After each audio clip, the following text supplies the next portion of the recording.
방금 전에 소개받았던 상지영 선대 정상훈이고요.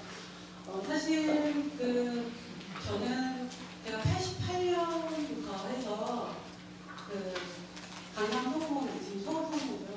거기에서 제가 작업실을 시작을 했습니다. 시작을 하고 이제 제가 이제 마지막에 그만두었던 경우는 인천에 있는 지금은 이제 인천중앙병원이라고 하고 그다음에 이제 예전에는 산업대학원이라고 해서 정말 장기 재활 환자들을 봤던 그런 곳이에요. 그래서 제가 거기서 한 15년 정도 이제 마지막 근무를 하고 그렇게 하고 이제 제가 학교를 왔는데 사실 그때만 해도 제가 이제 임상에서 있을 때만 해도 주로 이제 어떤 뇌혈관 장애로 인해서 오는 어떤 인지장애나 아니면은 뇌손상으로 외상성으로 있고 그렇게 해서 오는 그런 인지장애. 그래서 이제 좀 그런 쪽으로 저희가 이제 치료를 했기 때문에 그때만 해도 사실 이런 인지 프로그램 자체, 프로그램이라는 말을 쓰지는 않았어요. 그냥 인지가 부족하다, 아니면 지각이 부족하다, 아니면 그런 말로 이제 저희가 치료에 했던 것 같은데 지금 이제 저희가 이제 한 몇 년 전부터 이제 더구나 지금 이제 저희가 대상으로 하는 이 치매 환자들 같은 경우는 어떤 유체적인 기능에 전혀 문제가 없는데 단지 이제 인지 기능 때문에 이제 어떤 문제를 발생해서 그들의 이제 AD, 일상생활이라는 어떤 그런 부분, 그다음에 좀 더 나아가 수단적인 일상생활, 또 좀 더 나아가서 이제 사회생활을 못하는 경우에 이제 환자들이 이제 정말 사회적으로 굉장히 많이 문제가 되다 보니까 이제 이러한 데도 좀 본격적으로 저희가 신경을 쓰고 재활하는 것도 굉장히 커진 것 같더라고요. 그래서 사실은 뭐 요즘 저희 작업치료 학계에서도 인지재활 전문치료사 과정 이런 전개 것들을 굉장히 좀 많이 이렇게 과정들을 만들고 있고요. 그 다음에 또 인지재활을 하는 그런 외국에 가서 공부를 하고 오시는 교수님들도 계시고 그런 거에 대한 이제 사례들을 저희가 이제 외국 가서 이렇게 보고 오시거나 발굴하시고 이러시는 교수님들이 근간에 이제 좀 많이 이렇게 계시는 것 같더라고요. 그리고 이제 저도 작년에 우연치 않은 계기를 통해서 이제 제가 이 치매 환자의 이제 교육을 작년에 이제 굉장히 한때 이제 부쩍 많이 하게 됐어요. 요번에도 이제 여기 경기도 광역치매센터에서 의뢰를 받았을 때 이제 저한테 의뢰를 받았던데 사실 주제는 인지재활 프로그램의 국내 현황이라는 거였어요. 그래서 과연 정말 우리나라에서 인지재활 프로그램이 어떤 현황으로 되어 있는지 그런 것들을 저한테 강의를 해달라고 하셨던 거였는데 사실 이제 제가 그 주제를 받고 조금 이제 앞에 부분에 좀 말씀을 드릴게요. 왜 드리는지를 오늘 강의하고 연관이 있어서 그럽니다. 사실 그런 현황이나 이런 것들을 구체적으로 저희가 파악할 수 있는 게 굉장히 어렵습니다. 그러니까 왜냐하면 이 인지재활 프로그램이라는 자체가 아직도 규격화되어 있지 않고 표준화, 스탠다드가 되어 있는 그런 정형화되어 있는 프로그램을 사실 제가 다 못 찾았을 수도 있겠죠. 근데 아직 우리 국내기관에서는 그렇게 그걸 표준화돼서 정해져 하고 있지 않는 것 같더라고요. 그래서 이제 단지 어떤 프로그램이냐면 비정규적인 프로그램. 이런 프로그램을 하게 되면 인지, 기억력이 좋아질 거야. 근데 이런 어떤 그런 결과치에 대한 거를 놓고 비정규적인 프로그램을 굉장히 많이 하고 계시더라고요. 정말 너무 다양한 프로그램들이 많았어요. 제가 강의 의뢰받고 한 2주 동안 그냥 그런 프로그램들을 찾아봤는데 너무 재밌더라고요. 프로그램의 이름도 재밌고 선생님들, 저보다 선생님들이 더 많이 아실 것 같아요. 그래서 그런 프로그램의 자세한 얘기는 제가 말씀드리지는 않겠습니다. 그래서 그런 프로그램들이 굉장히 많이 있더라고요. 그래서 이제 제가 강의 주제를 잡은 거는 동향이라고 해서 이 인지재활 프로그램이 어떤 동향, 어떤 흐름으로 이제 가고 있다. 그런 부분에 대해서 선생님들한테 간단히 이렇게 소개를 하는 시간으로 제가 갖겠습니다. 그래서 혹시 강의를 하는 중간에 또 지루하실 수도 있고요. 이게 어떤 전체적인 흐름이라서 조금이나마 선생님들한테 도움이 됐으면 해서 하겠습니다. 네, 그러면 이제 오늘 강의의 첫 번째 목차는 치매 환자의 인지재활 프로그램의 발전 과정이라고 했어요. 그래서 이제 과연 이런 인지재활 프로그램이 어떤 식으로 진행되고 있는지. 그래서 사실은 제가 이제 우리나라 현재 상황에 대한 것들을 자세히 말씀을 제가 드리기는 그렇고요. 저희 작업치료사, 여기 작업치료사의 측면에서, 제가 이제 작업치료사이기 때문에 작업치료사 측면에서 인지재활 프로그램 동향들을 현재 이렇게 하고 있다라는 것을 알려드리겠습니다. 그 다음에 두 번째는, 그렇다면 치매 환자의 어떤 그런 치료적 접근을 하는 데 있어서 어떤 접근들을 쓰고 있는지. 그래서 이제 크게 약물적 접근하고 비약물적 접근에 있어서 굵직한 3개의 카테고리로 선생님들한테 제가 소개하겠습니다. 그러니까 이거는 지금 많이 임상에서 하고 있는 그런 비정규적인 프로그램을 제가 그냥 커다란 3개의 카테고리로 묶어서 그 프로그램이 동일한 목적 하에서 진행되고 있는 거다. 이런 목적 하에서. 그래서 이제 그런 식으로 해서 제가 선생님들한테 소개를 해드리겠고요. 세 번째는 제가 그냥 인지재활 프로그램의 접근 사례라고 했는데, 아마 두 번째, 2번을 설명하면서 거기에서 조금 많은 부분들을 간략하게 소개하는 식으로 하겠습니다. 자, 그래서 발전 과정을 조금 보게 되면요. 워낙 이 인지재활 프로그램, 재활이라는 말은 사실은 저희가 뭐 이렇게 잘 살고 막 또 편안하고 이런 데 나왔던 거라든지, 아니면 일반적으로 병이 아파서, 그러니까 일반적으로 병에 걸린 분들한테 이 재활이라는 의미가 들어가지는 않았어요. 그러니까는 이 재활이 굉장히 활발했던 때가 언제냐면 바로 2차 세계대전이 끝나고 나서였어요. 그리고 어떤 분들한테 이게 굉장히 필요하다라고 했냐면 목적이 굉장히 분명했어요. 초기 때는. 2차 세계대전이 지나고 나서 이제 많은 전쟁에 갔다 온 군인들이 국가에서 보상을 받는 거예요. 그러니까 보상금을 받고 할 일이 없는 거예요. 할 일이 없다 보니까 그 보상금을 어디에다 쓰겠어요. 그러니까 비효율적이고 그다음에 비생산적인 것들 그런 걸 쓰는 거예요. 그래서 결과적으로 그게 이제 사회적인 문제가 되겠다 하면서 이 사람들을 재활을 하자. 리해빌리테이션을 해서 복귀를 시키자. 사회에 복귀를 시켜야지만 어떤 국가적으로 건전할 것이다 라는 이제 원대한 생각을 하기 시작한 거죠. 그래서 이제 이 인지재활 프로그램도 사실은 2차 세계대전 후에 뇌손상으로 인해서 사회에 복귀 못하는 환자들한테 시작의 프로그램이 발달하는 거기에서부터 됐다라고 이제 문헌적으로 나와 있더라고요. 그리고 나서 이제 그렇게 해서 어떤 인지재활 프로그램들에 대한 것들이 이제 진행이 이제 본격적으로 진행이 되는데, 사실 이제 그 전에 여기 보시게 되면 미국의 프란츠라는 박사가, 이분은 인지심리학자인데요. 이 인지심리학자 이분이 신경과 어떤 멘탈, 정신이 재교육을 했을 때 과연 어떤 식으로 그런 결과가 나오는지, 그리고 우리는 그런 것들을 통해서 재교육을 통해서 신경에 새로운 네트워크를 만들 수 있다라는 그런 것들을 이 심리학자가 이제 마련을 하신 거예요. 그래서 이제 옛날 같으면 신경은 한번 손상되면 재생이 안 된다. 근데 그게 아니었어요. A라는 신경이 손상이 되더라도 뭔가 다른 쪽으로 치료를 하거나 다른 쪽으로 자극을 주면 그 손상된 신경학적인 통로가, 손상된 통로가 다른 신경에 의해서 뭔가 다시 그 기능을 찾는 그런 길들을 찾더라라는 거를 이 인지심리학자인 이 프란츠 박사가 이제 그걸 아시게 된 거예요. 그러면서 이제 여기에 보게 되면 이 영국의 이 자멜 박사가 이제 옥스퍼드 대학에서 이 뇌손상 재활센터에서 이 인지재활을 시행하게 되는 겁니다.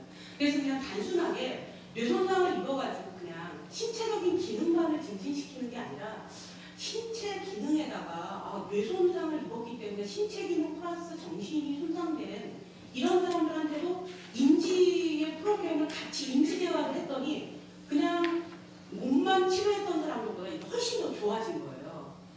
그랬을 때 영국의 장엘 박사가 보상적인 치료적 방법이나 아니면 재교육의 방법을 통해서 이제 사람들의 그런 인지재활을 하고, 그 다음에 어떤 신체적인 재활도 같이 이제 하면서 훨씬 더 이제 좋은 효과가 더 나더라. 그래서 그래, 뇌를 손상받은 사람한테는 그래, 팔다리를 못 쓴다고 해서 팔다리만 치료하는 게 아닌 것이다.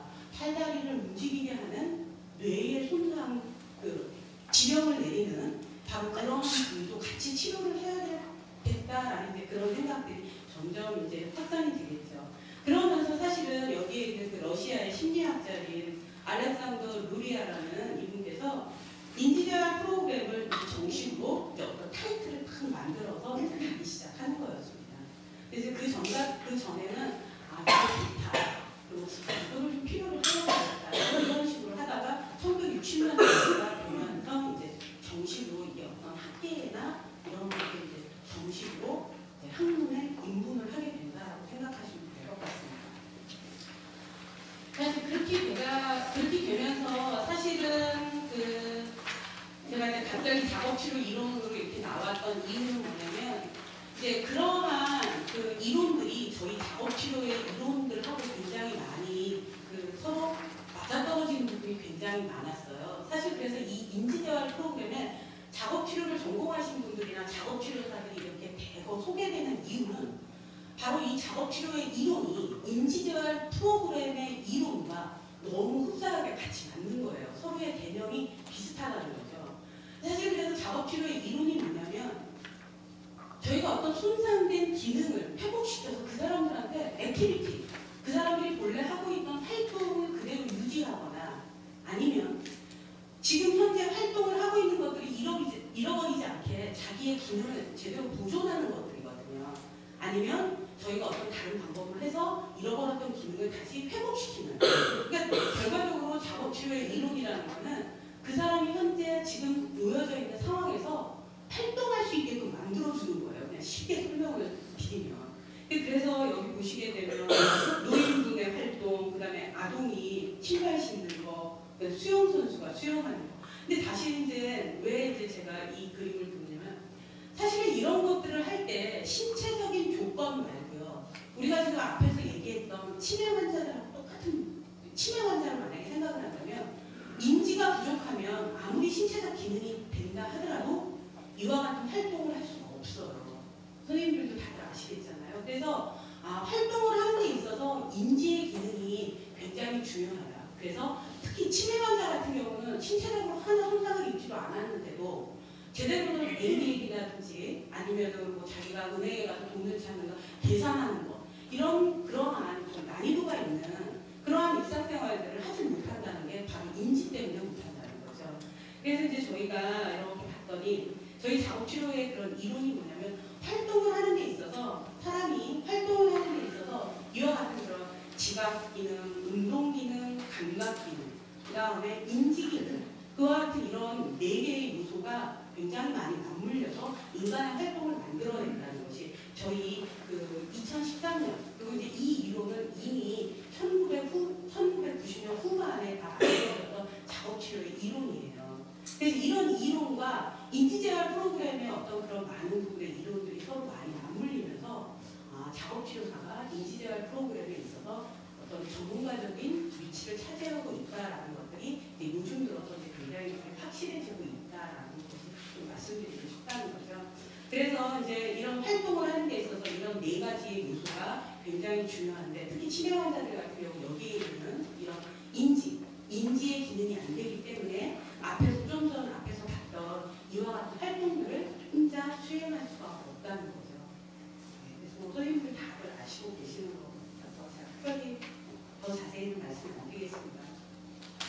그래서 지금 요즘 현재 인지재활 치료에서 작업치료사들이 굉장히 많은 전문가적인 그런 활동들을 하고 있어요.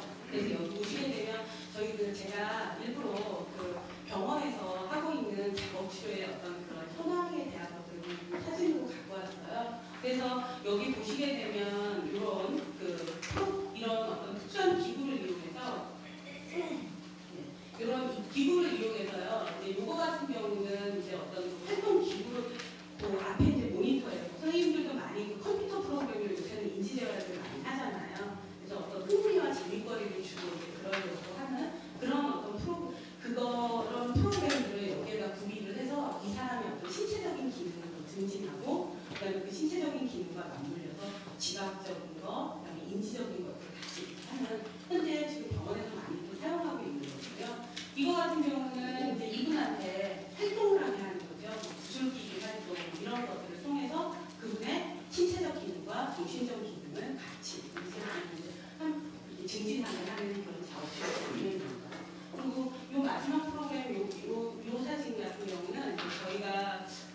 먼저 이제 병원에 근무하고 있을 때도 한 달에 한 번씩 그 장기 입원 환자분들 같은 경우는 사실 사회에 통합할 수 있는 기회가 굉장히 적으시잖아요. 그래서 그런 왜냐면 이게 환자가 치료를 해서 가장 궁극적인 목표는 뭐겠어요? 사회에 다시 가시는 거예요. 근데 어느 날 갑자기 가셔서 잘 지내세요라고 하면 그게 안 되는 거거든요. 그래서 이제 이런 프로그램을 적응 프로그램 같은 거예요. 그래서 이제 저희도 병원에서 가끔 환자분들을 모시고 이렇게 쇼핑이라든지 아니면 뭐 젊은 그 친구들 같은 경우는 토요일 날 같은 경우 있잖아요. 그래서 영화관 같은 데 있죠. 그런 데 이제 자원봉사자들을 이렇게 같이 불러와서 그런 데를 이제 가서 그 통합 프로그램들을 저희가 했었어요. 근데 사실 이분들 같은 경우는 그렇게 인지 손상이 많지 않아도 신체적인 손상만 갖고서도 굉장히 그런 통합 프로그램들을 하는 것이 제 기억으로는 굉장히 효과가 좋았던 것 같았습니다. 그래서 제가 그 다른 그 어느 기관인지는 뭐 정확하게 말씀을 안 드리는데 그 기관에서는 될 수 있으면 경도 그 치매 환자들한테 통합 프로그램을 한 달에 한 번씩은 하려고 하신대요. 그래서 제가 되게 가서 박수 쳐드리고 왔거든요. 그래서 저는 개인적으로 뭐 선생님들 기관에서도 정말 힘드시겠지만 그런 프로그램들도 저는 그 인지 증진이라든지 환자들의 전반적인 그런 부분을 증진시키는데 굉장히 좋은 프로그램이라고 저는 생각이 듭니다. 그다음에 이제 이런 경우 같은 경우는 완전히 이제 개별 신체적인 어떤 기능을 증진하는 거겠죠. 그래서 이제 그런 신체 기능을 증진시켜서 그 사람들의 어떤 움직임이 나아지면 그래서 왜 저희 옛날에 왜 속담 중에 몸이 튼튼하면 뭐 마음도 튼튼해지고 그러니까 정신이 튼튼하면 육체도 튼튼해진다. 그러니까 정신과 몸이 서로 주고받는 상호의 관계잖아요. 그래서 신체적으로 좀 활동력이 증가가 되신다면 환자분들은 자기의 활동력을 갖고 뭔가 더 좀 정확한 액티비티를 하려고 노력을 하시겠다는 거죠. 그리고 치매는 반드시 또 이게 같은 어떤 그런 효과를 내지는 않죠. 왜냐하면 치매 환자들 같은 경우는 정신적으로 이상행동을 해서 그 이상행동을 좀 다운시켜야 되거나 감소시켜 행동 그런 이상 과잉 행동들을 좀 줄여야 되는 경우도 있기 때문에 뭐 다 속하지는 않겠지만 뭐 그런 경우도 있다라고 말씀드리겠습니다. 근데 이런 경우도 지금 저희 그러니까 일부 병원에서 하는 그런 내용들을 제가 이렇게 다 해서 갖고 왔어요. 그래서 요새 같은 경우에 이런 전산화 인지 프로그램이라고 해서 이제 뭐 여러 가지 브레인 닥터 뭐 선생님들 뭐 얘기 들어보셨겠지만 뭐 포트라스 뭐 이런 프로그램들이 많이 있어서 저렇게 이제 전산을 입력해서 뭐 워낙 뭐 요즘이 진짜 무슨 뭐 그 엄지손가락 아니 손가락 세대 무슨 뭐 컴퓨터 세대 뭐 이렇게 얘기하는 것처럼 노인분들한테도 사실은 뭐 그런 이런 그 새로운 물건들이 호기심, 모티베이션을 자극하는데 좋기는 한데요. 근데 사실 이제 제가 그 환자를 치료하거나 그다음에 이제 작년에 이제 저희가 그 작년 제가 이제 경험을 해보면 사실 노인분들한테는 이 전산화인지 프로그램 같은 것들이 이 컴퓨터라는 자체가 본인들이 그 손상받기 전에 그러니까 기억이나 인지 기능이 떨어지기 전에 이게 사용하셨던 물건들이 아닌 거예요. 그러니까 이거 물건 자체에 대한 것들에 익숙하지 못하신 거예요. 근데 사실은 선생님들 다 알고 계시겠지만 그 치매 환자의 행동 이상을 그 이상 행동을 줄이는 그 원칙 중에 하나가 본인한테 익숙한 물건들을 쓰라고 그러잖아요. 그러니까 사실은 컴퓨터를 딱 갖다 드리면은 제가 뭐 정확하게는 그거를 뭐 이렇게 수치적으로 연구해 보지는 않았지만 뭐 한 절반 이상은 딱 갖다 드리면 이거 뭔가 해갖고 이렇게 쳐다보실 것 같아요. 그러니까 차라리 어떤 그 무슨 뭐 구슬깨기, 콩이나무 뭐 이런 것들 있잖아요. 똑같은 그런 어떤 집중 훈련을 하더라도 그러니까 본인들이 그 치매로 인한 기능을 떨어뜨리기 전에 본인이 잘 쓰셨던 것들 있잖아요. 그런 것들은 본인들한테 익숙하기 때문에 그리고 장기 기억으로 남아있기 때문에 그것들에 대한 어떤 그 정서적인 감흥은 훨씬 더 많다는 거죠.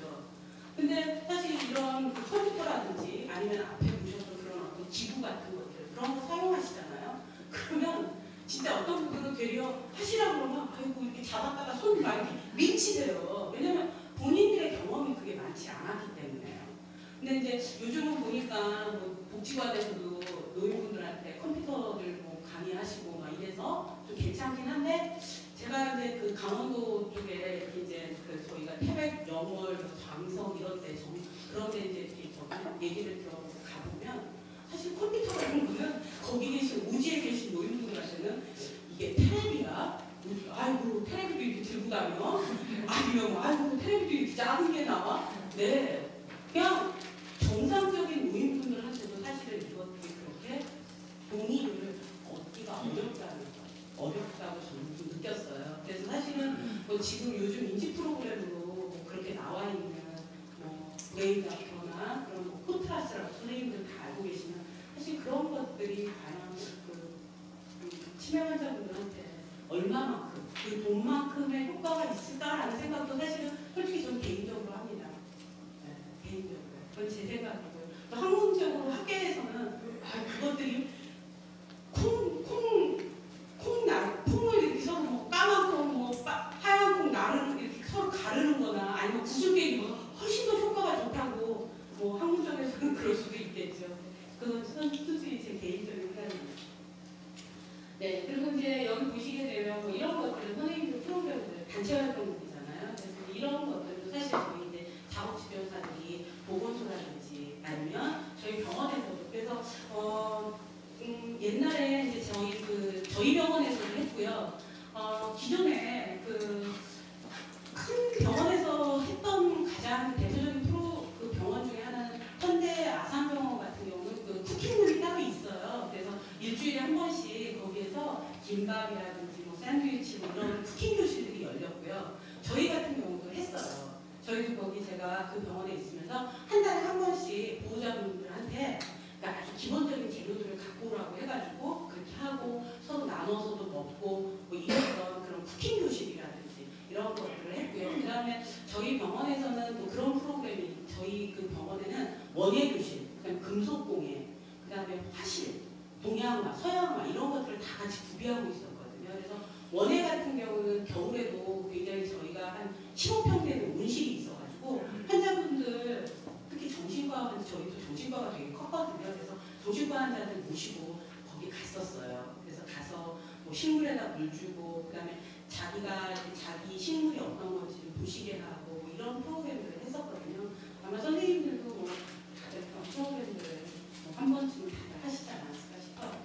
네, 그래서 뭐 이런 프로그램들, 이런 활동들, 그래서 이제 이런 경우들은 뭐 예를 들어서 할머니 집에 가셔서 그냥 집에 가만히 계시면 안 돼요. 그래서 집에서 할 수 있는 그런 어떤 프로그램.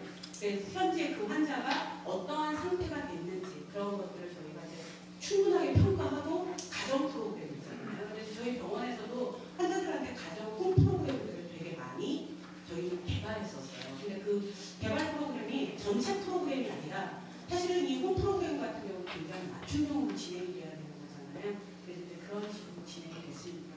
그래서 아마 우리나라에서는 제가 보기에는 뭐 많은 부분들에 많은 학문적 부분에서 그 인지재활을 전문적으로 하시고는 계시지만 사실 작업치료사들은 그거를 과목으로 저희가 배우고 그 다음에 그것에 대한 어떤 근거 기반에 대한 다양한 그런 것들을 저희는 과목으로 직접 배우고 있어요. 그래서 저희가 과목 중에 뭐 수혜및 공부장이라는 과목도 있고요. 일상생활이라는 과목도 있어서 그런 대상자들이 어떤 식으로 수혜및 공작을 접해야 되는지 그 다음에 수혜비 공작도 어떤 대상자의 특징은 그 공작을 하면 안 된다. 뭐 이런 것들을 저희는 학문적으로 배우고 있어요. 그래서 뭐 다른 분들이 어떻게 표현할지는 모르겠지만 제가 생각해서 인지재활에서는 그래도 작업치료사가 전문가가 아닌가 네, 생각이 듭니다. 그래서 저희가 하고 있는 그런 전문가적인 영역을 선생님들한테 한번 감히 소개해드렸어요.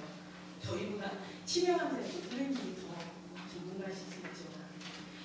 네, 그렇다면 그런 이제 동향이나 성향에 대한 것들, 그다음에 이제 그거를 제가 그냥 개괄적으로 좀 말씀을 드리는 거고요. 그 다음에 이제 말씀드릴 거는 바로 이런 치매 치료의 어떤 크게 치료를 하는 영역, 두 가지 영역으로 말씀을 드릴게요. 그래서 약물적 치료하고 비약물적 치료입니다. 그래서 이제 비약물적 치료 같은 경우는 예방을 위한 치료가 있고요. 그 다음에 이제 인지 기능을 증진하는 치료가 있고요. 그다음에 일상생활 동작 수행을 하게 하는 그런 치료가 있고요. 그다음에 정신지체, 여기서 정신지체라고 하는데 정신이 좀 예, 인지 기능이 떨어져서 이상한 행동을 보이는 행동에 대한 치료라고 해서 그렇게 해서 세 가지 영역으로 선생님들한테 설명을 해드리겠습니다.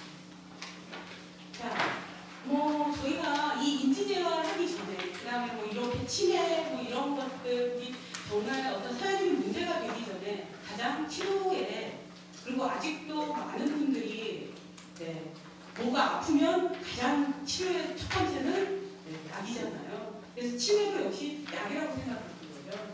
베스트 오브 베스트라고 생각을 했어요. 가장. 근데 네, 그래서 여기 있는 제가 이렇게 그림을 쭉 하나 찾았는데 가서 보니까 네, 그냥 다 허상으로 날아가 버리는 거였어요. 약만 먹는다고 해서 치매가 네, 안 나빠지진 않더라고요. 치매가 더 나빠졌다는 거예요. 나빠진 게 아니라 아니면 뭐 낫지를 않는다든지 아니면 결과적으로 치매가 더 많이 진행이 되고 있다라는 그런 거예요. 그러면서 아 치매를 과연 약물로만 치료를 해도 되는 건가? 그러면서 이제 비약물적 방법이 대두가 되고 있는 거고 그게 이제 선생님들이 지금 이렇게 열렬하게 공부하시고 연구하시는 그런 영역이라고 생각하시면 될 것 같습니다.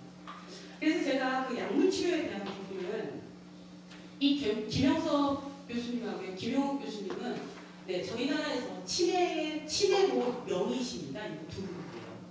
네, 아마 뭐 선생님들도 이미 이분들의 성함은 한 번쯤 다 들어보셨을 것 같아요. 근데 이분이 논문에 2014년 논문을 했는데요. 알츠하이머병 환자들을 60에서 70% 정도를 알츠하이머 환자들을 쭉 보니까 전체 알츠하이머 환자 중에 60%에서 70% 정도는 약물로 치료를 했더니 6개월에서 12개월 정도만 그 치료의 효과가 있고 그 이유는 효과가 별로 없더라고요. 그러고 나서 뭐라고 얘기를 했냐면 이 김영석 교수가 김영석 교수님의 논문에서 보면 그러기 때문에 치매 환자는 비약물적 치료 방법을 반드시 사용해야 된다라고 얘기를 했어요. 이분이. 네, 그래서 제가 찾으면서 아유, 너무 감사하다라고 생각이 들더라고요. 이런 좋은 말씀을 해주셔서 이 두 분이 굉장히 치매 아마 인터넷에서 이렇게 하시면 그 저희가 지난 저희 그 뭐 생로병사 같은 명의 프로그램 있잖아요. EBS 명의에서 나오시는 분들이세요. 근데 저도 한번 이분 그걸 그 녹화 프로그램을 제가 한번 다운받아서 봤거든요. 다운받아서 네. 그리고 여기 보시게 되면 치매 증상이 심해지는 중기. 근데 약물이 언제는 이게 조금 더 효과가 좋냐면 초기보다 여기 이분들 논문에 보면 약간 중기로 넘어가는 환자들한테는 그래도 초기보다 더 효과가 좋다라고 표기가 돼 있더라고요. 그래서 이제 뭐 그런 그 약물 사용에 대한 것을 그렇게 회의적으로 보신 분들은 아니세요. 이분들. 그래서 이제 뭐 다른 것보다는 제가 이제 가장 여기서 키포인트 단어는 바로 그 약물 치료보다는 비약물 치료가 1차 접근 방법이다라는 것들을 선생님들이 좀 기억을 해주시면 좋을까 싶습니다. 네, 그래서 이제 여기 보시게 되면 비약물적 방법으로 여기 첫 번째가 치매 예방을 위한 비약물적 접근이에요. 그래서 이제 사실은 지금 치매에 저희가 이제 이 치매 예방이 되게 중요하다고 했잖아요. 그래서 작년부터 저희가 그 올해 5등급으로 나눠주면서 경도 치매를 보이시는 분들한테 인지재활 프로그램에 대한 접근이 필요하다는 게 갑자기 또 올해부터 막 대두가 되기 시작했잖아요. 왜냐하면 그런 분들을 치매로 들어오지 않게 해야지만 이제 더 효율적인 어떤 그런 비용 처리 부분에서 그렇기 때문에 그렇다는 거죠. 그냥 결과적으로 그러니까 예방 프로그램이 되게 중요하다라는 거 얘기한 거예요. 치매 치료는 예방부터 치료가 돼야 된다라는 거죠. 치매가 걸려서 치료하면 이미 그거는 너무 많은 비용과 너무 많은 인프라들이 그 사용이 되고 있다고 생각하시면 될 겁니다. 그래서 예방 치료가 되게 중요하다고 해서 예방의 비약물적 접근 하나고요. 그 다음에 인지 기능을 유지하는 것, 현존의 기능을 유지하는 것과 호전에 대한 비약물적 인지 중재법을 두 번째로 소개해 드리고요. 그 다음에 이제 세 번째는 행동 및 심리적 증상. 그러니까는 2번의 기인을 해서 나오는 것들이라는 거예요. 3번은. 그래서 우리가 그 2번의 것들, 2번의 기인에서 나오는 3번의 부분도 그 증상도 사실은 저희가 비약물적 치료 접근을 통해서 해소를 해야 된다는 거죠. 그래서 제가 이제 그 부분은 이렇게 간단하게 한번 설명을 드리겠습니다. 네, 그래서 여기 보시게 되면 치매 예방을 위한 비약물적 접근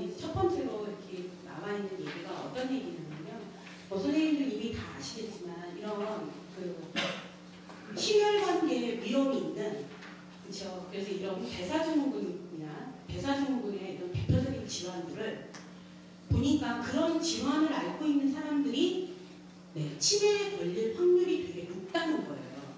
확률적으로 그 연구를 해보니까. 근데 그게 무슨 얘기냐면 이제 이런 대사성 증후군을 앓고 계시는 분들이 고지혈증이 이제 많으시고 그런 어떤 콜레스테롤 수치가 높으면서 치매를 유발할 수 있는 베타르메틸의 어떤 그런 그 생성을 많이 한다는 거죠. 결과적으로. 그러니까 젊은 나이에 이런 대사성 증후군을 앓고 있는 사람들이 결과적으로 나이가 들면서 치매가 될 수 있는 그런 어떤 확률이 높아진다는 거예요. 그래서 이제 그런 것들을 그러니까 이제 젊어서부터 어떻게 해야 된다는 거죠? 이러한 질환을 걸리지 않게 해야 된다는 거죠. 그래서 저희가 여기 보게 되면 그 결과적으로 이제 40대, 60대까지 고지혈증을 비롯한 그 심혈관계의 그런 어떤 요인과 치매가 굉장히 밀접한 관계가 있다는 건 이미 논문이나 연구에서 굉장히 많이 나와 있습니다. 그래서 이제 그런 부분을 저희가 좀 이제 줄여야 된다. 그래서 심혈관계 질환이나 대사성 증후군 이런 성인병에 대한 것들을 감소시켜야만 치매를 예방할 수 있다는 얘기입니다. 그래서 여기 이제 제가 그 최근 대만에서 연구를 한 건데요. 이 스타틴이라는 약물이 스타틴계의 약물이 어떤 약물이냐면 바로 그런 콜레스테롤을 줄이는 거예요. 콜레스테롤을 줄이는 약물이거든요. 근데 이런 스타틴 사용이 치매의 발생률을 낮추더라. 그러니까 다른 말로 말해서 콜레스테롤의 수치가 낮으면 치매의 발생률이 적다는 거예요. 그래서 대만에서 추적 조사를 했어요. 추적 조사를 한 12년 동안 했더니 이런 스타틴계 약물, 그러니까 콜레스테롤을 줄이는 약물들을 썼던 사람들이 12년 동안 이제 예를 들어 어느 한 도시의 사람들을 이렇게 검사를 해 12년 동안 검사를 했더니 이 스타틴 약물을 쓴 사람들은 대체적으로 치매에 걸리는 확률들이 더 적었다는 거예요. 그러니까 결과적으로 이제 여기서는 스타틴계라는 약물을 사용을 했지만 저희는 약물을 안 쓰고 콜레스테롤을 줄이는 방법은 뭐가 있겠어요? 운동이에요, 운동. 그러니까 운동이 결과적으로는 치매를 줄이는 가장 커다란 역할을 하고 있다는 거죠. 그래서 저희 선생님들도 다들 아시겠지만 요새 노인들 복지관에서 일반 노인들을 상대로 해서 운동 프로그램이 굉장히 많잖아요. 바로 그런 이유가 단순히 그분들의 어떤 신체적인 기능을 증진시키기 위해서 어떤 그런 운동 프로그램을 제공하는 것도 있지만 그 이면에는 바로 이런 치매를 예방할 수 있는 그러한 효과로 기대하는 걸 같이 효과를 이렇게 하려고 하고 있다고 생각하시면 될 것 같습니다. 특히 이제 운동을 하게 되면 여기 있는 거와 마찬가지로 우리 기억력에 관여하고 있는 해마나 그다음에 전두엽의 활동력이 굉장히 증가한다는 거예요. 왜냐하면 운동을 하게 되면 이제 혈류량이 많아지고 그 혈류량에 따라서 산소의 공급이 점점 많아지면서 뇌세포들한테 이제 신선한 산소를 계속 신선한 혈류들이 가는 거잖아요. 그러니까 뇌세포들이 훨씬 더 좋은 그런 여건에 있다는 거죠. 그래서 이제 운동은 특히나 치매 환자들과 맞먹는다면 바로 그런 기억을 담당하는 해마나 전두엽의 그런 어떤 혈액을 증가시키기 때문에 뇌세포들의 어떤 좋은 영향들을 만들어준다. 그래서 이제 운동이 되게 좋다라고 되어 있습니다. 그래서 그런 운동에 대한 어떤 효과를 여기 미국에 이제 이 장롱이라는 박사님이 계시더라고요. 제가 보니까. 이분이 되게 노인 연구나 아니면 운동과 환경 의학 연구라는 연구소를 갖고 계시고요. 노인에 대한 연구도 되게 많이 하시는 그런 분이세요. 근데 이분이 쭉 이렇게 이걸 연구한 중에 하나가 노인들이 어떤 규칙적으로 걷는 활동들을 한다는 것은 심장에서 이제 뇌로 공급되는 혈류량이 증가돼서 결과적으로 전두엽의 신경 활동 전이가 활발하다. 그러니까 다른 말로 말해서 그쪽에다가 전기를 전두엽 쪽에다가 많이 보내주는 거예요.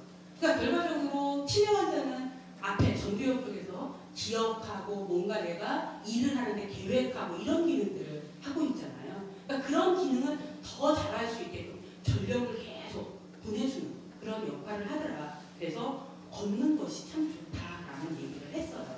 그래서 보니까 이 연구소에서도 노인분들한테 워킹 프로그램이라고 해서 있잖아요. 그런 것들이 조그만 프로 하나 만들었더라고요. 그래서 무슨 뭐 걷는데 수치는 어떻게 걸어야 되고, 그 다음에 무슨 뭐 몇 분 걷고 어떻게 하고 뭐 이런 것들을 쭉 냈는데, 이제 제가 그런 것들을 한 번씩 보여드릴까 했는데 왜 안 보여드리냐면요.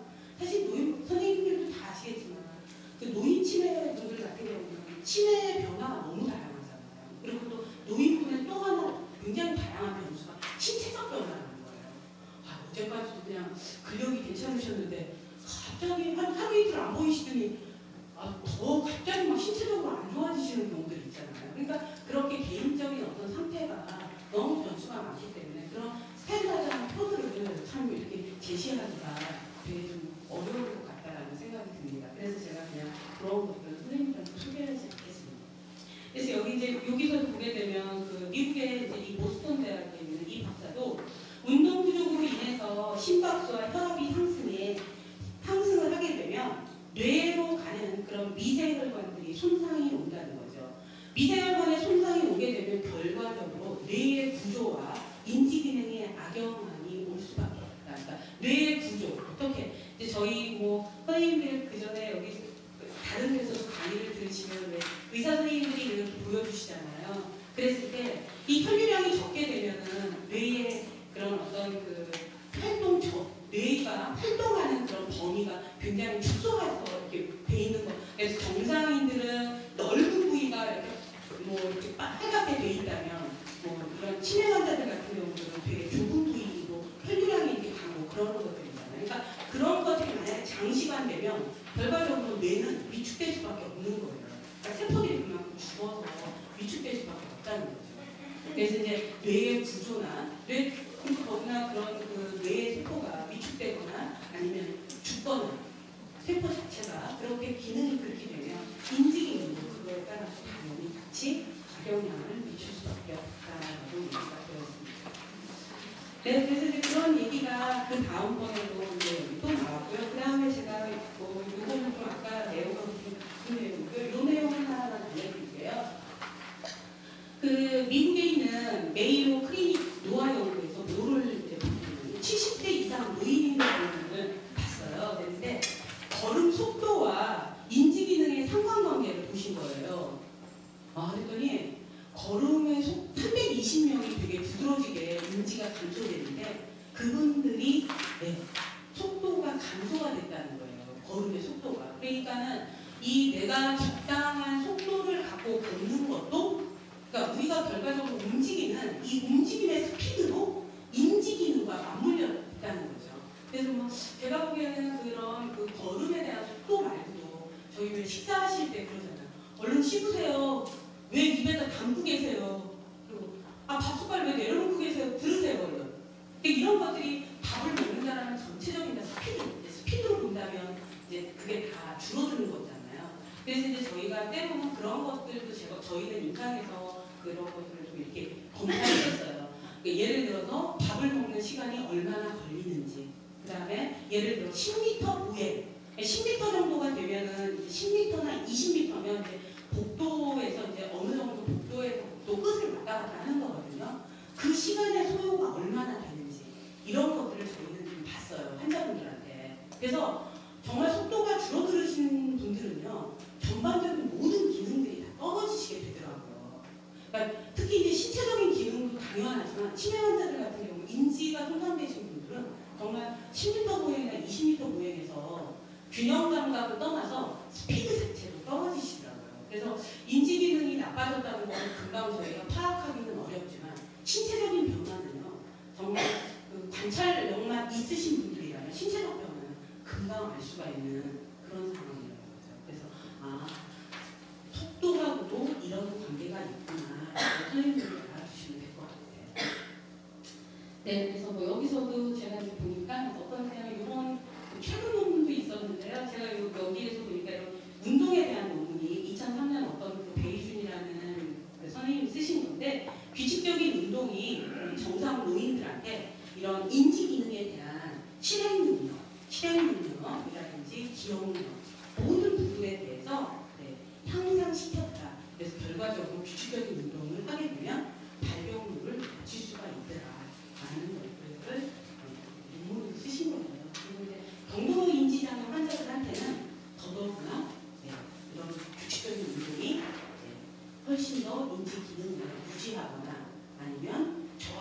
가둬지지 않게 하는 데 효과가 있다라고 얘기를 하셨습니다.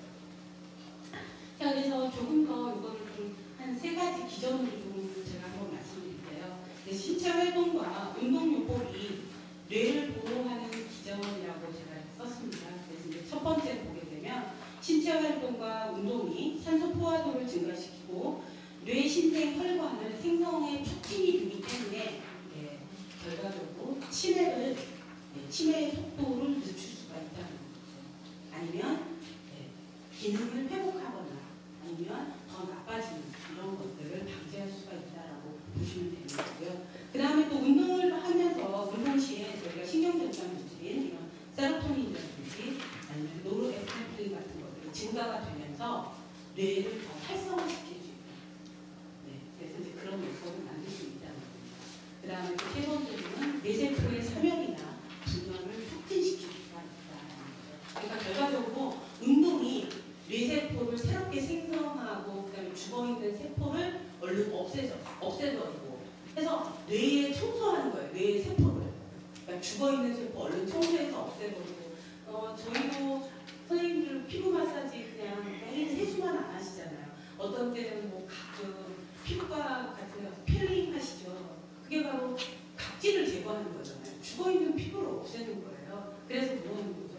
피부를 더 탱탱하게 만들고 피부에 산소 공급을 더 잘해서 피부의 노화를 방지하는 거잖아요. 그거와 마찬가지로 이 운동이 바로 뇌세포의 사멸, 이렇게 죽어있는 세포들을 빨리빨리 소멸시켜버리는 그런 역할을 하고 있다고 합니다. 그래서 운동이야말로 그 치매 예방하는 데 있어서 굉장히 커다란 효과를 갖고 있다라는 것을 선생님들한테 제가 이야기했습니다. 그래서 이제 2013년 여기 김영석 교수님 아까 거기 나오는 게 보니까 규칙적인 운동이면 운동과 신체 활동은 인지기능, 적응력, 균형 감각, 근력, 심지어는 민첩성 뭐 이런 것까지도 다 좋아진다라고 얘기를 했어요. 근데 사실은 제가 아까도 잠깐 조금 전에 이야기했던 것처럼 민첩성, 스피드하고 인지의 기능이 되게 친밀한 관계가 있다고 했잖아요. 그래서 여기에서도 민첩성이 나와 있다. 그리고 균형 감각이라는 거는 굉장히 중요한 이 대뇌뿐만 아니라 손의 기능이거든요. 이 뇌의 기능이에요. 균형 감각이라는 거는. 그리고 우리 인간이 지구상에서 살아가기 위한 굉장히 중요한 감각입니다. 균형 감각. 만약에 이 중에 다른 것들은 다 괜찮은데 균형 감각만 떨어지는 경우들이 있어요. 균형 감각을 다 감지하는 그런 기관이 손상을 받잖아요. 걸어다니지 못해요. 걸어다니지 못합니다. 근데 이 균형 감각을 점점 더 업그레이드 시키는 것, 업그레이드 시키고 점점 발달시키는 것도 인지 기능이 서포트를 합니다. 그래서 왜 어린아이들 맨 처음에 걸을 때는 엄마들이 손붙잡고 걷고 매번 그러잖아요. 근데 아이들이 점점점 커지면서 자기들이 혼자 걷고 그거 혼자 걷다 뿐이겠어요. 뛰어가죠. 뛰다가 공 차죠. 그다음에 점프하죠. 굉장히 다양한 일들을 하고 있잖아요. 뭐 스카이 통풍도 타죠. 자전거도 타죠. 자전거도 그냥 타나요? 손목도 타죠. 다 그게 인지 기능의 발달이 뒷받침이 돼줘서 그러는 거라는 거예요. 그래서 규칙적인 운동은 이 김영석 교수님 2014년 논문에 보면 이러한 5가지 효과에서 굉장히 커다란 그런 영향을 있다. 그래서 규칙적인 운동은 반드시 해야 된다고 얘기하셨어요. 규칙적인 운동이 아무리 좋다고 그러시면 잘 안 되더라고요. 저도 좀 해보려고 했는데 제가 이거 논문 보면서 그래 오늘 좀 뭐라도 좀 하자 했는데 하긴 뭐라 했어요. 영구씩 올라갈 때는 4층까지 걸어 올라가자 하다가도 한 번은 걸어 올라가다 그 다음 오늘은 바쁘니까 한 번만 타고 가자 그러고 타고 가고 그런 것들이 사실 좀 개선을 해야 되지 않을까라는 생각이 듭니다. 선생님들도 바쁘시면 아주 그런 과정 중에 선생님들 기관 가셔서도 틈틈이 선생님들이 건강하셔야지 또 좋은 그런 아웃컴들을 내놓으시잖아요. 그래서 이제 틈틈이 운동도 열심히 하세요. 자, 그 다음에 이제 워낙 두 번째로 얘기할 파트는 아니고 세 번째로 나왔어야 되는 건데 제가 이제 두 번째 먼저 이야기하겠습니다. 그래서 행동 및 심리적 증상을 위한 그 비약물적 접근이에요. 그래서 이제 여기 보시게 되면 사실은 이제 치매로 인해서 그러니까 아까 얘기했던 그런 인지 기능의 저하로 인해서 이제 나타나거나 아니면 치매로 인해서 나타나는 어떤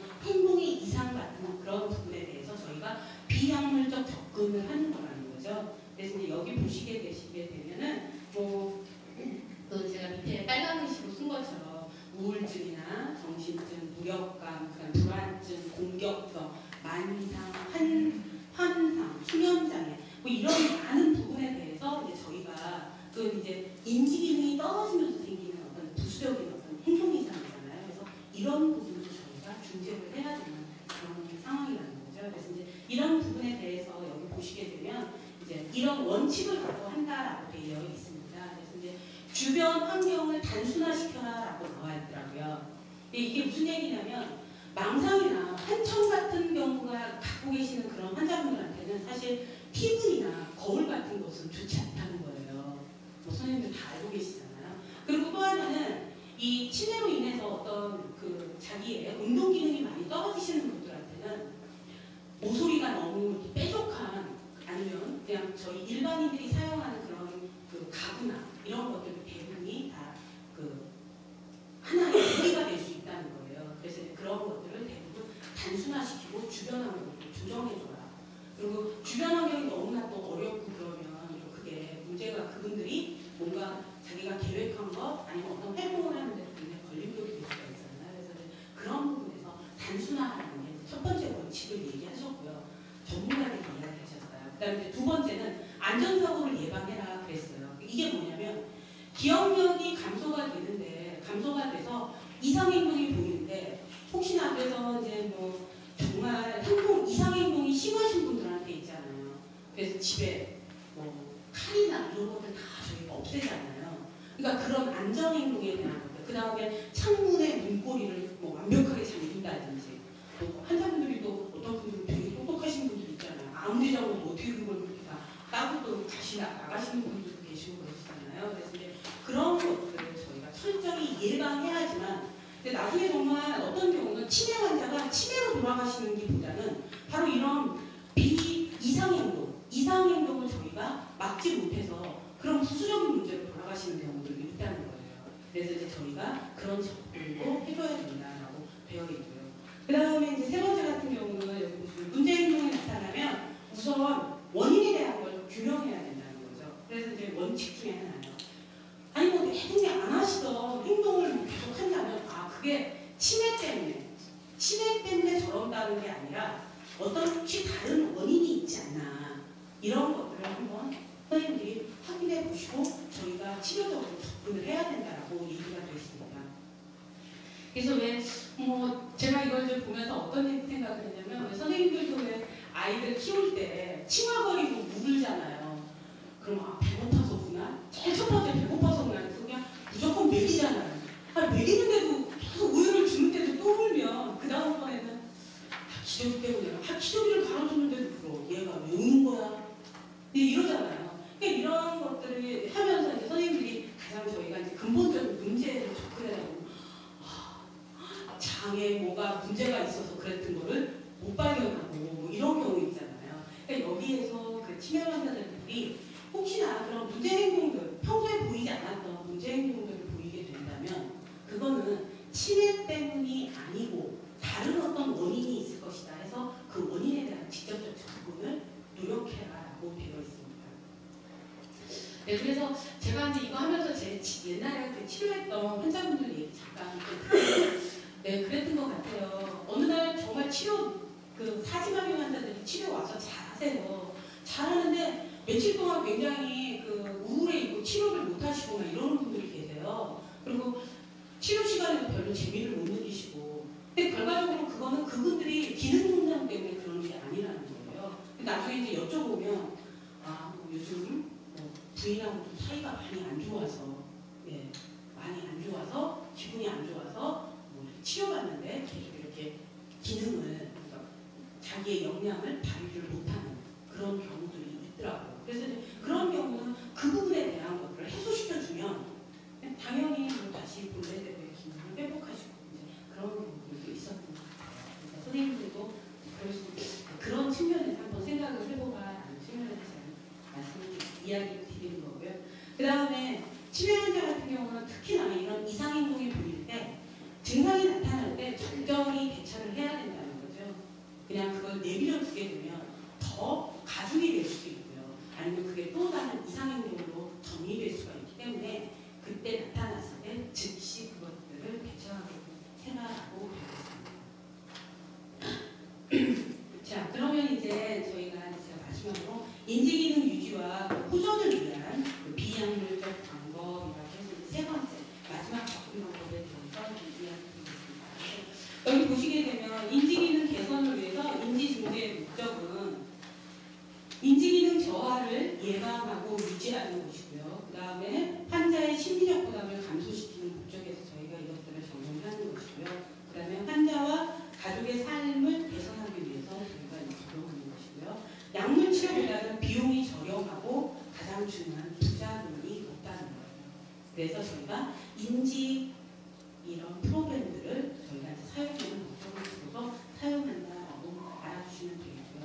크게 인지 중재 그 분류를 보게 되면 인지 자극, 떨어진 자극을 그러니까 어느 기능이든지 예를 들어서 집중력이 떨어지면 그 집중력에 대한 스티뮬레이션, 자극을 줘서 집중하게끔 만드는 그런 인지 자극에 대한 분류 프로그램이 있고요. 또 하나는 집중하는 훈련, 그러니까 집중할 수 있게끔 자극을 주는 것하고 집중력을 증가시키는 훈련, 그러니까는 그 인지에 대한 훈련이 있고요. 그 다음에 그거를 그거를 자기가 리해빌리테이션 사용할 수 있어서 그거를 자기 스스로 계속 업그레이드 시킬 수 있는 그런 걸 얘기하는 거죠.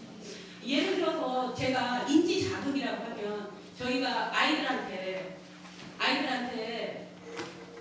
제가도 지금 선생님들한테 여기 보세요라고 제가 이렇게 포인트를 딱 하고 주잖아요. 죄송합니다. 제가 이렇게 포인트를 딱 주는 거는 인지 자극을 드리는 거예요. 그 집중력을 증가시켜서 보시라고요. 그렇죠? 그렇지만 인지 훈련이라는 거는 그 집중력을 어떻게 계속적으로 훈련시키는 거예요. 오랫동안 볼 수 있게끔. 그래서 좀 다른 내용이다라고 선생님들이 좀 알아주시면 될 것 같아요. 여기 보시게 되면 인지 자극에는 여기 현실 기동, 게임, 토론을 통해서 특정 인지 기능에 맞추는 것이 아니라 여기 인지 자극에서는 그냥 전반적인 인지 기능을 그냥 이렇게 자극하는 치료다라고 이렇게 되어 있습니다. 그래서 이제 집단 훈련 쪽에서 이것들은 되게 많이 쓰고요. 그다음에 중기 이후에 주로 이제 사용하는 거죠. 그래서 이제 저희가 그 중기 이후의 환자들 보면은 이제 그룹으로 뭐 노래하고 막 이렇게 그런 유의 프로그램, 노래 프로그램 같은 것들 이제 할 때 탬버린 같은 거 막 하면서 이제 그 상황에서 그런 것들을 자극을 주면서 어때요? 집중력들을 끌어내는 거잖아요. 그래서 중기 이후의 환자들한테 이제 주로 인지 자극에 대한 부분을 사용한다라고 되어 있고요. 그다음에 이제 인지 훈련 같은 경우는 여기 보시게 되면 아주 특정 인지 기능, 그래서 기억력이면 기억력, 그다음에 집중력이면 집중력, 그다음에 언어 기능이면 언어 기능, 이러한 아주 그런 좀 아까 그 인지 자극보다는 좀 더 섬세하고 아니면 좀 더 자세한 항목들에 대한 것들을 집중적으로 저희가 치료를 하는 그러한 그 인지 훈련의 카테고리가 그렇게 되어 있습니다. 그래서 여기 보시게 되면 개인 훈련이나 집단 훈련 모두에 대해서 적용을 하는 것이고요. 그다음에 수행 수준에 따라 작업의 난이도를 조정하는 거예요. 그래서 이제 될 수 있으면 그래서 저희가 집단 훈련을 해도 거의 그룹별로, 그래서 경도 인지 환자는 경도, 중등면 중등도 이런 식으로 그룹으로 해서 저희가 어떤 인지의 기능을 증진시킬 것인지 명확하게 목표를 설정하고 진행한다라고 되어 있습니다. 그래서 여기 보시게 되면 뭐 아날로그 방식이라든지 컴퓨터를 이용한 방식, 그래서 아까 제가 보기 충중가에 거기 보니까요 그 컴퓨터 프로그램으로 단체에서 컴퓨터 프로그램을 이용해서 그런 인지훈련 프로그램을 하시는 그런 내용이 있더라고요. 그래서 그런 것들을 얘기하고요. 또 하나는 이런 인지훈련 프로그램 같은 경우는 경상문이고, 그래서 인지 경상문이나 아니면 경도 치매 환자들한테 같이 적용이 된다고 되어 있습니다. 네, 그렇다면 이제 그 마지막 카테고리 인지재활이라는 거는 어떤 건지 보시게 되면 인지재활이라는 것은 인지기능의 유지와 개선보다는 뭔가를 좋게 하기보다는요 현재 그분이 갖고 있는 기능을 갖고 어떻게 하냐면 일상생활 수행을 할 수 있게끔 해주는 거예요. 그래서 순수한 재활이라는 거죠. 그러니까 어떤 기능을 더 좋게 하고 뭐 이런 게 아니고 자기가 그 기능을 갖고 있다면 그 기능 상태에서 일상생활을 수행할 수 있게끔 해주는 그런 부분이라고 선생님이 생각하시면 될 것 같습니다. 그래서 이제 여기 사회기능 회복을 목표로 한다라고 되어 있고요. 중등도 그 치매 환자한테 적용이 가능하고 회복 기법이나 보상 기법을 같이 사용한다라고 되어 있습니다. 그래서 여기 보시게 되면 이제 회복 기법이라고 해서 여기 나와 있는 얘기들이요, 이렇게 영어로 쭉 되어 있는데 제가 뭐 이 영어를 이렇게 보니까 별로 어려운 내용들은 하나도 아니에요. 그래서 이제 어떤 내용이냐면 여기 스테이디드 리트리버 테크닉이라는 게 어떤 거냐면 이제 저희가 뭔가 질문을 하잖아요. 질문을 하면 이제 그것들을 그게 이제 마치 그분이 어떤 상황을 이야기해드리고, 만약에 예를 들어서 어디에 사셨어요? 아니면 어제 누가 왔다 갔어요? 이렇게 물어요. 저희들이 물어요. 질문을 해요. 그럼 이제 환자분은 기억력을 되살려서 그걸 답변을 해줘야 되는 거잖아요. 근데 그 환자분이 가만히 있어요. 아들이 왔다 갔어요? 딸이 왔다 갔어요? 그러니까 좀 더 그 사람한테 검색을 할 수 있는 그런 공간들을 마련해 주는 거예요. 그러니까 그분이 기억력을 찾을 수 있게끔 그것들을 저희가 이제 마련해 주는, 큐를 준다라고 생각하시면 될 것 같아요. 큐를 준다고. 그래서 그거를 갖다가 이렇게 영어로 하나의 어떤 이런 식으로 논문이나 책에 보니까 이런 식으로 표현을 했더라고요. 제가 이제 그걸 갖다가 쭉 풀어서 쓸까 하다가 그냥 이렇게 썼습니다. 선생님들도 전문가시니까. 그 다음에 여기 베니싱 큐라고 해서 이거는 똑같이 위 거하고 같이 하면서 큐를 드리는 거예요. 큐를 줘서 이제 그런 프로그램을 진행해요. 그래서 뭐 예를 들어서 뭐 아침 먹고 나면 뭐 해야 되죠? 이제 가만히 있어. 아플 때 먹는 거 뭐죠? 아플 때 우리 뭐 먹죠? 뭐 이런 식으로 그 답변에 대한 큐. 그래서 거의 위에 거하고 좀 비슷한 그런 예라고 생각하시면 될 것 같고요. 이미 선생님들이 임상에서 환자분들한테 많이 사용하시는 그런 부분이다라고 알아주시면 될 것 같아요. 그 다음에 센서리 모터 스킬 스티뮬레이션이라고 해서 이거는 정말 감각과 운동에 대한 기술에 대한 자극입니다. 그래서 이제 많은 자극을 줘서 센서리 모터 쪽으로 스킬, 그래서 이제 움직임을 계속 많이 이제 주는 거예요. 그래서 이제 스트레칭 있죠. 선생님들 환자분들한테 아침에 기관에서 계실 때 스트레칭 운동하고, 그다음에 저희가 이제 어떤 그런 프로그램 같은 거 할 때도 내 손뼉 오늘 만들기 시간일 때도 맨 처음에 어떤 스티뮬레이션들을 한 번씩 주시잖아요. 그래서 이제 그런 전체적인 움직임에 대한 센서리 모터 스티뮬레이션이라고 생각하시면 될 것 같습니다. 그 다음에 여기서 리미니 스크린 테라피라는 거는 회상 치료예요. 회상. 그래서 이제 회상을 이용해서 저희가 이제 어떤 치료들을 하는 회복 기법을 하는 거예요. 그래서 여기 제가 이제 다른 문헌에서 이렇게 쭉 보니까, 그리고 이제 이미 선생님들이 임상에서 다들 현장에서 하고 계시는 것들이에요. 이 리미니스크. 그래서 사진 놓고 어떻게 이 사람은 누구예요? 아 이게 이랬었구나. 그리고 이 옆에 있는 분은 누구예요? 뭐 이런 것들 선생님들 물어보시죠. 환자분한테. 그것들을 다 저렇게 그냥 명시해놨더라고요. 근데 이제 저희 나라에서는 그거를, 그러니까 제가 아까 처음에도 이야기한 것처럼 아직도 저희가 이런 프로그램들에 대한 정형화된 단어가 없어요. 그러니까 그냥 회상기법이라고 딱 되어 있고요. 거기에 많은 서브 항목으로 쭉 그냥 다 돼 있어요. 그래서 이야기책, 그림 놓고 이야기책 하는 거, 무슨 사진 보고 이야기하는 거, 이런 것들을 다 그냥 회상기법에 책에 보니까 어원에 보니까, 아니 제가 책에 레퍼런스에 찾아보니까 다 그런 것들을 그런 식으로 회상기법이다라고 표현하고 있다는 거죠. 그러니까는 어떻게 보면 선생님들이 이미 하고 계시는 그 많은 것들이 저기 위에 계신 분들이 다 연구하신 거예요. 딴 데 있는 분들이. 그리고 자기네들이 그거를 그냥 다 뭉뚱그려서 하나의 단어로만 해놓은 거예요. 어떻게 보면 진짜 더 선생님들이 훌륭하신 일들을 하고 계시는 거겠죠. 그래서 이제 그런 일들이 여기에 속해져 있다라고 아시면 될 것 같고요. 그 다음에 이제 보상법 방법에 대해서는 여기 보시게 되면 뷰전, 시각적인 어떤 이미지, 그래서 시각적으로 큐를 주는 그런 것들이고요. 그래서 예를 들어서 저희가 시계, 달력 이런 것들도 어떻게 보면 뭔가요? 시각적 이미지 효과를 내는 거죠. 그래서 오늘 며칠인지 보세요.